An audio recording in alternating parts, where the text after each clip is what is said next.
ಗೀತಾ ಮಹಾತ್ಮೆ.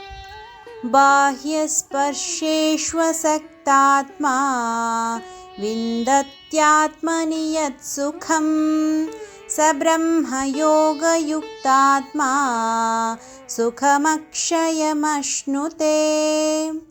ಹೊರಗಿನ ವಿಷಯಗಳಲ್ಲಿ ಆಸಕ್ತಿರಹಿತವಾದ ಅಂತಃಕರಣವುಳ್ಳ ಸಾಧಕನು ಆತ್ಮನಲ್ಲಿರುವ ಧ್ಯಾನಜನಿತ ಸಾತ್ವಿಕ ಆನಂದವನ್ನು ಪಡೆಯುತ್ತಾನೆ.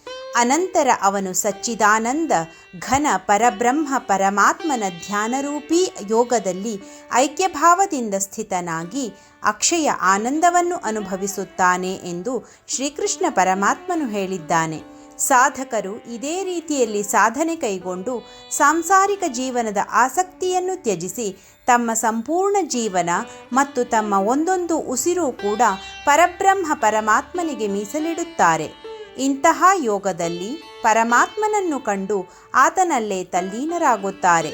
ಹಾಗಾಗಿ ಅವರಿಗೆ ದೈಹಿಕ ಅಥವಾ ಯಾವುದೇ ರೀತಿಯ ಕಷ್ಟಗಳು ಎದುರಾದಲ್ಲಿ ಅವುಗಳಿಂದ ಯಾವುದೇ ತೊಂದರೆಗಳಾಗುವುದಿಲ್ಲ. ಏಕೆಂದರೆ ಅವರು ದೇವರ ಧ್ಯಾನದಲ್ಲಿ ತಲ್ಲೀನರಾಗಿರುತ್ತಾರೆ. ಅಂತಹವರಿಗೆ ಭಗವಂತನ ಶ್ರೀರಕ್ಷೆ ಇರುತ್ತದೆ.